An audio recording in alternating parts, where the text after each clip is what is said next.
selamat siang dan salam sejahtera untuk kita semua. Perkenalkan, nama lengkap saya Patricia Fania Korbavo, biasa disapa Nia, dengan NPM 31220002. Jadi video kali ini kita akan membahas tentang metodologi penelitian di dalam ekolinguistik. Tahukah teman-teman bahwa bahasa ini bukan hanya berperan sebagai cerminan cara kita berpikir, melainkan juga mencerminkan bagaimana cara kita memperlakukan lingkungan kita. Nah, dalam video ini kita akan membahas metodologi penelitian dalam ekolinguistik. Nah, ekolinguistik adalah sebuah kajian yang meneliti peran bahasa dalam membangun kesadaran dan keberlanjutan lingkungan kita. Yang pertama kita lihat apa itu metodologi ekolinguistik. Nah, metodologi penelitian dalam ekolinguistik ini adalah rangkaian cara ilmiah untuk meneliti hubungan antara bahasa, manusia, dan juga lingkungan. Kita melihat hubungan dan kaitan antara bahasa, manusia, dan juga lingkungan. Nah, ekolinguistik ini tidak hanya meneliti bahasa sebagai alat komunikasi saja, tetapi juga sebagai cermin dari pola pikir manusia terhadap alam dan alat untuk membentuk kesadaran ekologis. Ini kita melihat bagaimana suatu bahasa ini punya kekuatan untuk membangun kesadaran kita, yakni kesadaran ekologis. Nah, pendekatan ini biasanya bersifat interdisipliner dengan tujuan memahami bagaimana bahasa mencerminkan, mempengaruhi, dan juga membentuk perilaku manusia terhadap lingkungan. Nah, kira-kira apa saja pendekatan yang biasa digunakan di dalam ekolinguistik? Nah, ada dua pendekatan yang biasa digunakan. Yang pertama adalah pendekatan kualitatif dan juga pendekatan kuantitatif. Kita lihat yang pertama adalah pendekatan kualitatif. Nah, pendekatan kualitatif ini biasa digunakan untuk memahami makna di balik penggunaan bahasa, bukan sekedar angka. Nah, peneliti ini menggali nilai budaya, kepercayaan, dan makna simbolis yang membentuk pandangan masyarakat terhadap alam. Nah, biasa data yang ada di dalam pendekatan kualitatif, kalau kita gunakan pendekatan kualitatif, ini bersifat naratif. Yakni bagaimana kita mendeskripsikan atau menggambarkan, menjelaskan itu menggunakan kata-kata. Nah, biasa itu data-datanya itu diperoleh melalui observasi, wawancara, dan juga teks budaya. Nah, contohnya, penelitian di Flores menemukan 7 istilah berbeda untuk air sesuai sumbernya, menunjukkan kesadaran ekologis yang tinggi. Kelebihan dalam pendekatan kualitatif ini adalah dia mendalam, kontekstual, dan juga menyentuh nilai-nilai budaya. Nah, kekurangannya itu adalah sulit digeneralisasi dan juga bergantung pada interpretasi dari peneliti. Jadi kayak satu topik penelitian, jika menggunakan pendekatan kualitatif, ada 2 orang yang meneliti, tentu hasilnya akan berbeda sesuai dengan perspektif, sesuai dengan interpretatif, atau bagaimana seorang yang meneliti itu tapi membungkus dengan rapi hasil penelitiannya. Jadi kayak perbedaan perspektif, bagaimana perbedaan interpretasi dari setiap peneliti itu dapat mempengaruhi. Begitu. Kemudian ada yang namanya pendekatan kuantitatif.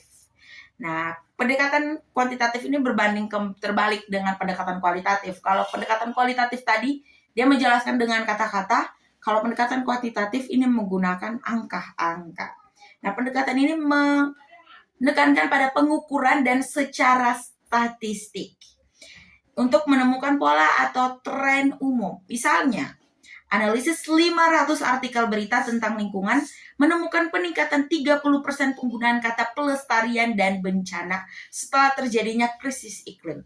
Nah, kelebihannya adalah objektif dan juga bisa digeneralisasi.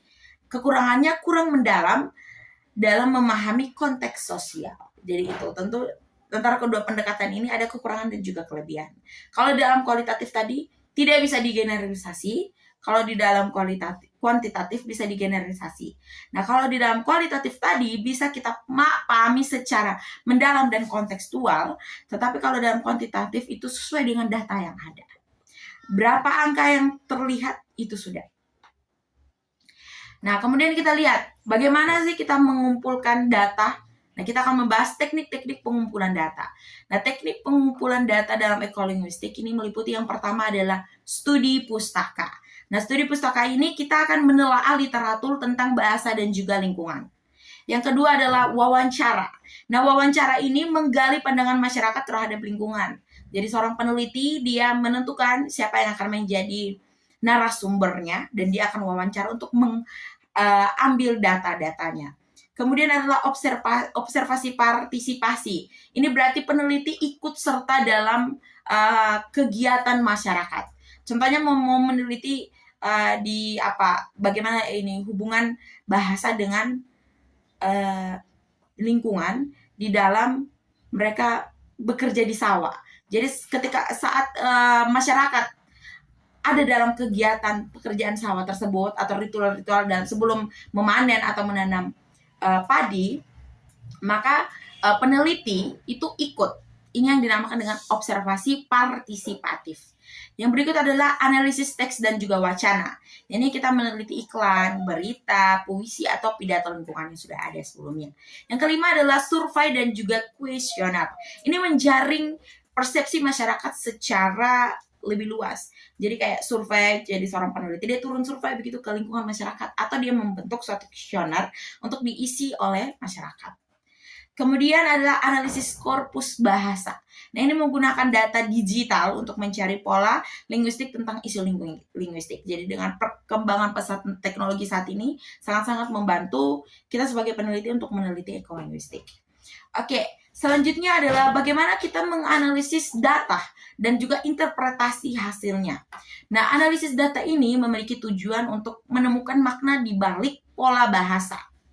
Langkahnya, yang pertama adalah reduksi data, kategorisasi, analisis linguistik, interpretasi ekologis, dan juga penarikan kesimpulan. Kita langsung lihat pada contoh, misalnya analisis iklan pembangunan yang menggunakan metafora menaklukkan alam, menunjukkan ideologi antropocentris yang memosisikan manusia lebih tinggi dari alam. Nah, bahasa semacam ini dapat mempengaruhi cara manusia dalam memperlakukan lingkungan. Jadi perlu ditekankan ketika kita mau mengambil analisis data untuk menginterpretasi hasil dari penelitian kita harus tahu bagaimana mereduksi data, bagaimana kategorisasinya, mengkategorikan, kemudian bagaimana kita menganalisis linguistik atau menganalisis kebahasaannya, dan juga interpretasi ekologis kita. Dan juga bagaimana kita menarik kesimpulan dari hasil kita interpretasi penelitian kita, hasil dari penelitian kita. Kemudian kira-kira apa urgent-nya metodologi, apa urgent dari metodologi ekolinguistik atau apa pentingnya dari metodologi ekolinguistik. Nah, metodologi ini membantu kita membedah cara bahasa menggambarkan hubungan manusia dengan alam, mengidentifikasi ideologi yang merusak lingkungan, dan merancang pendidikan serta kebijakan bahasa yang ramah ekologi. Nah, contoh hasil penelitian yakni penelitian di Papua menemukan lebih dari 100 istilah untuk tanah, menunjukkan pengetahuan ekologis tinggi. Kemudian yang kedua, peneliti di Jawa Barat menemukan penurunan istilah lokal sawah akibat pengaruh budaya urban. Yang ketiga, analisis media sosial menunjukkan peningkatan istilah bencana alam 3 kali lipat ketika isu iklim global meningkat. Oke teman-teman, jadi itu adalah penjelasan tentang bagaimana metodologi penelitian di dalam ekolinguistik. Kita dapat menarik kesimpulan bahwa metodologi penelitian dalam ekolinguistik tidak hanya mengkaji bahasa, tetapi juga tanggung jawab etis terhadap alam. Bahasa adalah jembatan antara manusia dan juga lingkungan. Dengan metode kualitatif dan kuantitatif yang tetap, peneliti dapat membongkar ideologi yang merusak dan menumbuhkan kesadaran ekologis melalui bahasa.